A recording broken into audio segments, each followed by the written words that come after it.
Undercover boss uncovers the shocking truth about his hotel staff. What he does next will leave you speechless. The luxury hotel chain was known worldwide for its impeccable service, extravagant amenities, and opulent interiors. Guests flocked to its pristine halls, believing they were treated like royalty. Yet, behind the facade, the hotel's owner, billionaire entrepreneur Marcus St. Clair, had been hearing unsettling whispers about poor customer service and guest mistreatment at one of his most prestigious locations. These complaints nagged at Marcus, who had built his empire on the foundation of treating everyone with respect and dignity. Determined to find the truth, he decided to investigate the claims personally. Marcus devised a plan to go undercover as an average guest. He dressed down in simple clothes, a pair of worn-out jeans, a faded t-shirt, and sneakers that had seen better days.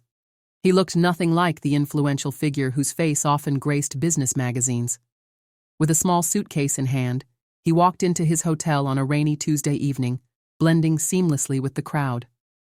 The lobby, with its towering chandeliers and marble floors, exuded luxury. However, Marcus noticed something was off right away.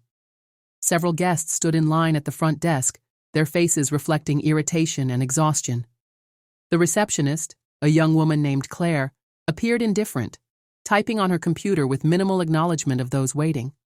Marcus observed her roll her eyes when a frazzled mother with 2 children asked for assistance with her luggage. "You'll have to wait. We're short-staffed," Claire snapped dismissively, before returning to her screen. When Marcus finally approached the desk, she barely glanced up. "Name?" she asked flatly, her tone curt. "Matthew Harper," Marcus replied, using the alias he had created for this visit. He noticed the receptionist frown as she scanned her computer. "It says here you booked the economy room," she said with a slight sneer. "You'll be on the 3rd floor. Breakfast isn't included." She slid the key card across the counter without another word, not bothering to offer directions or any further details about the hotel's services. Marcus remained polite, thanking her despite her lack of courtesy. He walked away, deeply disturbed. If this was how guests were treated at the front desk, what about the rest of the hotel? He decided to dig deeper, posing as an unsuspecting guest while keeping his eyes and ears open for more clues about the staff's behavior. Marcus settled into his modest 3rd-floor room, noting how starkly it contrasted with the luxurious suites he had personally designed for the hotel. Though the room was clean, it lacked the warmth and attention to detail he expected from his brand. There was no welcome card, no complimentary water, and the amenities seemed bare bones compared to what was advertised. Determined to assess the hotel's operations further, Marcus explored the property as an ordinary guest. He visited the lounge, the restaurant, and even the spa, carefully observing how staff interacted with customers. What he saw made his stomach churn. In the lounge, a family politely requested extra napkins from a waiter, only to be met with a heavy sigh and a visible eye roll. The waiter begrudgingly brought a few napkins, tossing them onto the table without a word. At the restaurant, Marcus watched as a guest's request for a vegetarian meal was met with annoyance by the chef, who openly complained within earshot of the diners. The spa receptionist ignored a couple patiently waiting to ask about available treatments, instead scrolling on her phone until they gave up and walked away. Everywhere he turned, Marcus encountered more examples of neglect and disdain for the very guests who kept the business afloat. The tipping point came when he saw an elderly couple struggling with their luggage in the lobby. They approached a bellhop for assistance, but he simply waved them off, mumbling something about being busy before walking away. The scene left Marcus furious. How could his employees, representing the brand he had poured his life into, treat guests with such disrespect?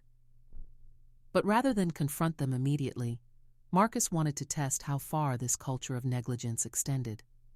He decided to stage a scenario that would push the staff's professionalism to the limit. That evening, Marcus visited the front desk again, pretending to have an issue with his key card. Claire, the same receptionist, looked visibly annoyed as he approached.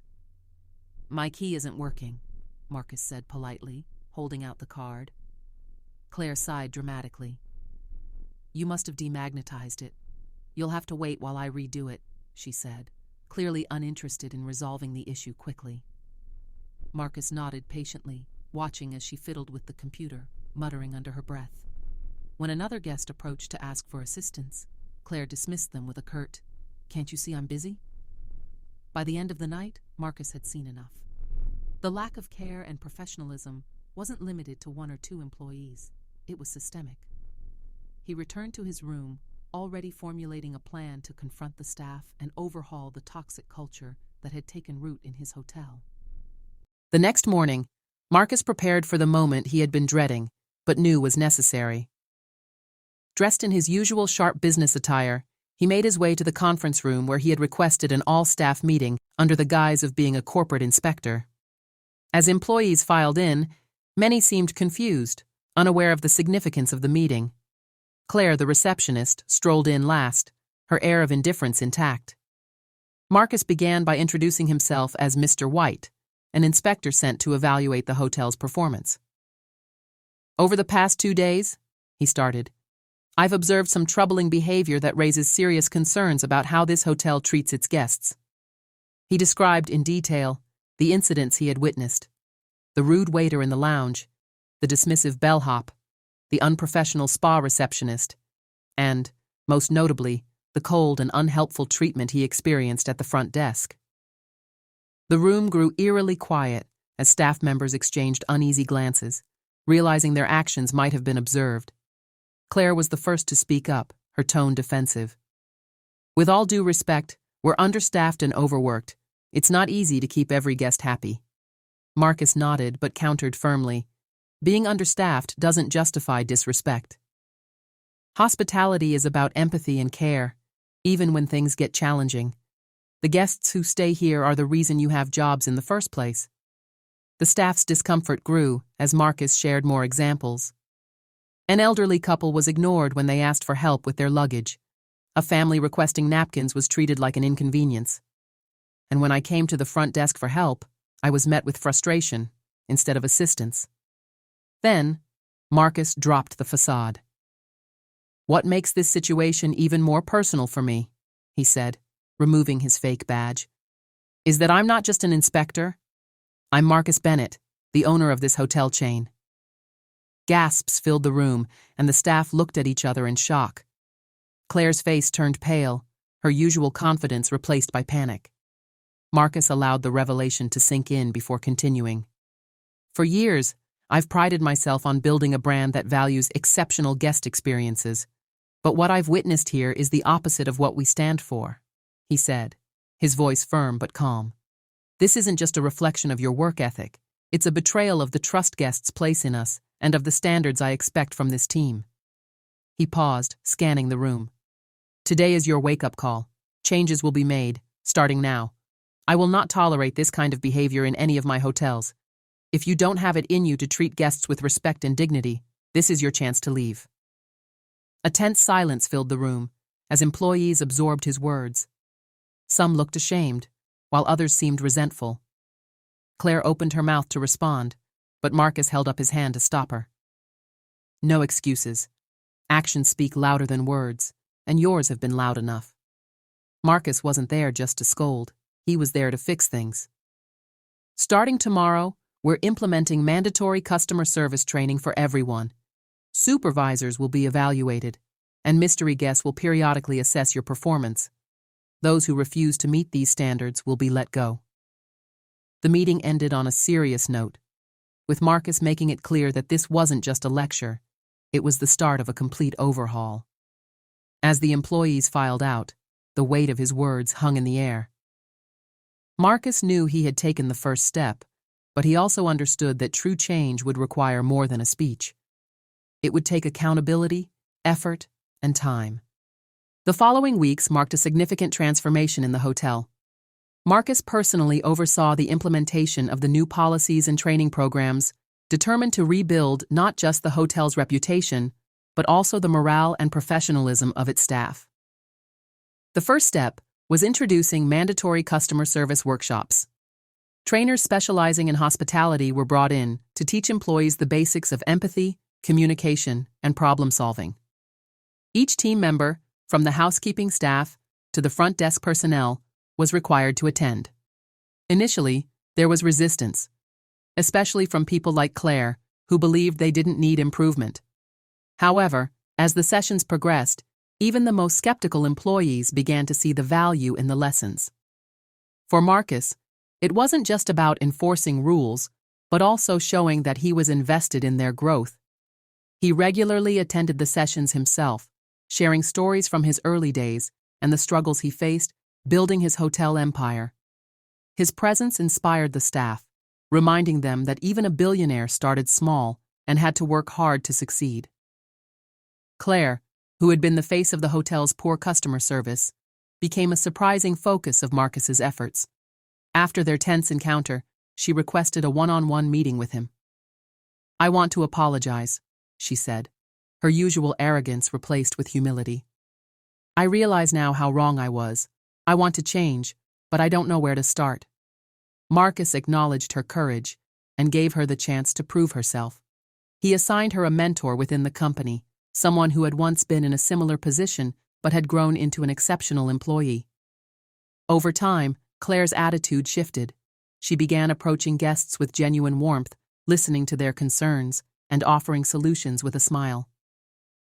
The hotel also introduced a reward system for exceptional service.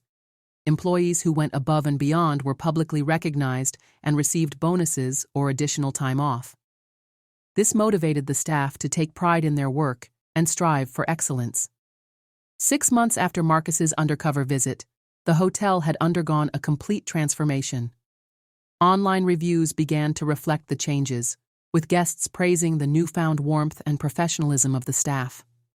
"This place feels like home now," one review read. "The staff treats you like family." Marcus returned to the hotel for a follow-up visit, this time without the disguise. He was greeted warmly by Claire at the front desk, who had become one of the most improved employees. "Welcome back, Mr. Bennett," she said, her tone sincere and her demeanor professional. "It's an honor to have you here." Marcus smiled. "It's good to be back. You've come a long way, Claire. I'm proud of you." That evening, Marcus held a celebratory dinner for the entire staff, thanking them for their hard work and commitment to change. "This isn't just about running a successful business," he said in his speech. "It's about creating a place where both guests and employees feel valued. Together, we've achieved that." As the staff applauded, Marcus felt a deep sense of satisfaction. His undercover experience had been eye-opening, and while it revealed serious flaws, it also showed him the potential for growth. The hotel was now a beacon of excellence, proving that with the right leadership and effort, even the most broken systems could be rebuilt. For Marcus, it was more than just a success story. It was a reminder of why he started his journey in hospitality: to create spaces where kindness and care could thrive, no matter the circumstances.